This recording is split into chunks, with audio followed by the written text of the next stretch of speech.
Bonjour, alors aujourd'hui nous sommes avec Benji de la formation Beleska. Oui. Alors, comment ça va? Eh ben, ça va très bien, ma foi. Ça va très bien? Oui. Ok. On va parler un petit peu justement du dernier concert, le concert d'adieu, le 22 à l'Astrolabe. Hein. Je t'en prie. De rien, ça fait 10 ans que vous tournez, alors un petit peu plus. Merci de me vieillir. Non mais du tout, j'oserais absolument pas. Hein. Ouais. Je remarque juste que tu es quand même un petit peu plus vieux que moi. Mais, Salaud. écoute, Salaud. hein, Non mais après je dirai à la fin de l'émission les coulisses, hein. Vous en faites pas quoi. Je dévoilerai des choses. mais Vas-y, nous aussi on a des choses. Hein. Il y a du lourd. Bon, alors, donc c'est la fin. Visiblement, elle a été programmée depuis un certain moment. Est-ce que tu peux nous expliquer le pourquoi du comment de cette fin programmée? Eh ben, le pourquoi du comment, ça fait 10 ans effectivement que le groupe existe. Alors un peu plus parce qu'avant c'était un collectif d'artistes. Ouais. Donc ça fait quand même une douzaine d'années que pour ma part je travaille dessus. Bah voilà, au bout de 10 ans, il y a beaucoup de choses qui se passent. On a des gamins, on a plus. On se transforme en trentenaire, on a une autre vie, etc. D'autres envies certainement derrière. Puis voilà, au fur et à mesure, les choses. Tu veux dire que tu te fais vieux en fait? Ah bah ouais, je commence à avoir quelques cheveux blancs. On le dirait pas, hein. Je garde mes cheveux par contre. Mais ouais, non, bah, il y a d'autres envies aussi. Et puis voilà, les liens après des uns avec les autres changent aussi forcément. Et même si on se plaît à se retrouver les uns avec les autres, et bah, voilà, il y a d'autres chemins qui se croisent et qui se font. Et c'était le moment. Alors pourquoi? Bon, aussi parce que c'est la dizaine. Donc on s'est dit, s'il y a une date à finir, vaut mieux que ce soit là, 10 ans, une page qui se tourne. Je pense qu'on a quand même pas mal bourlingué, beaucoup travaillé. Donc quand même pas mal d'épuisement parce que gérer une dizaine de personnes ou autres sur la route, c'est quand même assez fatigant à force. Donc voilà, c'était le moment, c'est pas facile, mais je pense que voilà, on avait envie de voir d'autres choses, faire d'autres choses peut-être, et la page se dit. Donc combien d'artistes se sont succédés au sein de la formation pendant ces 10 ans? Combien d'artistes Je les ai pas comptés, un certain nombre. BLSK, ça s'est formé avec tout le monde. C'est vrai qu'il y en a certains qui sont restés 2-3 ans. D'autres qui sont partis après forcément ailleurs, soit sur Paris ou d'autres régions, et puis d'autres parce qu'ils avaient envie de faire autre chose tout simplement, quoi. Encore une fois parce que les chemins se croisent, se décroisent, se défont, heureusement ou malheureusement, quoi, mais c'est comme ça. Si c'est que le groupe à proprement parler, je dirais une quinzaine de 15-20 musiciens, je pense à peu près, quoi. D'accord. À peu près, sachant que dans la formation, Hugues est là depuis le début, le batteur. Moi aussi forcément, Pépère aussi, avec un aller-retour de 2 ans en Écosse pour ses études. Voilà, il y a eu aussi ça, hein, quand on a la vingtaine, il y a les études qui font que tu t'en vas, que tu reviens. C'est comme ça, donc il y a eu une vingtaine de personnes, et puis avant il y avait le collectif d'artistes, mais c'était encore différent, quoi. Voilà. D'accord, ça va. On a la question super originale, donc qu'est-ce que tu retiens? C'est quoi tes gros moments forts de ces 10 ans avec Tiens, donc, je l'attendais celle-là. Quels sont les grands moments forts? Non, mais les moments forts, il y en a plein différents. J'ai dévoilé les coulisses, on en a un peu parlé avant. Oh, j'ai pas le droit. Non, mais forcément, c'est une question aussi importante et intéressante, quoi. Après, je pense que si tu poses la question à chaque musicien, chacun te dira quelque chose de différent. Oui. Après, c'est pas tant la personne avec qui tu joues, même si, voilà, ce qu'on disait, rencontrer un Alpha Blondie devant toi, moi jamais j'aurais espéré, tu vois, quoi. Passer juste à côté de lui, lui serrer la main un jour, ça c'est un truc énorme, quoi. Il nous a donné la vie, on a eu cette chance-là, on l'a prise, quoi. Rencontrer un Bertignac et tout, alors que t'écoutais téléphone quand t'es gamin, voilà, les trucs comme ça, il y en a eu plein d'autres. Après les Freedom for King Kong aussi, pour moi c'était énorme, etc. etc. Après t'as aussi le lieu où tu joues. C'est pas tant le gros lieu, même si jouer le premier Zénith, c'est pas notre place et on sait pas ce qu'on fout là, c'est énorme, quoi.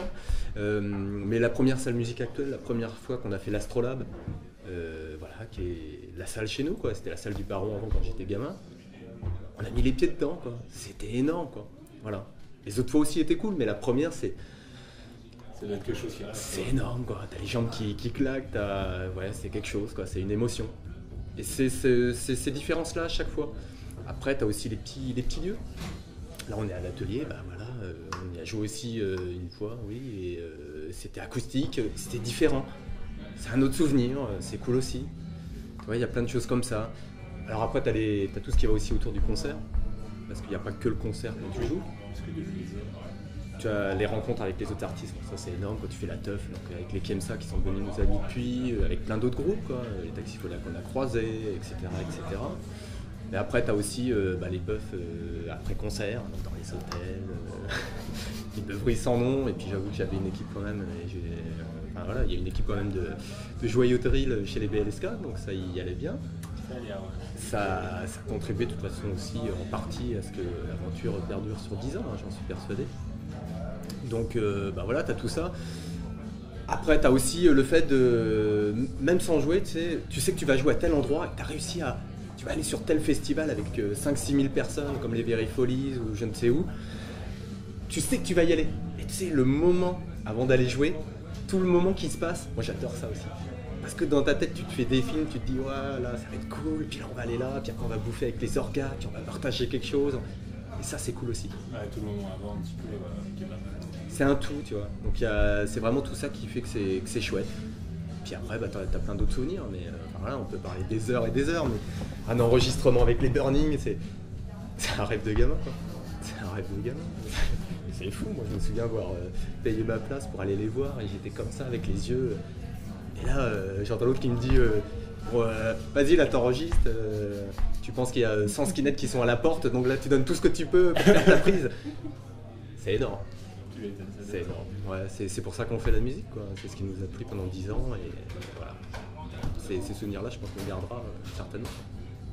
De toute façon, je pense que les gens ne oublieront pas de sitôt non plus. Pour l'instant. Bon, vous nous avez concocté quoi pour le 22 ? Qu'est-ce qui attend notre public ? Qu'est-ce qui attend le public qui sera là-bas ? Original, un concert.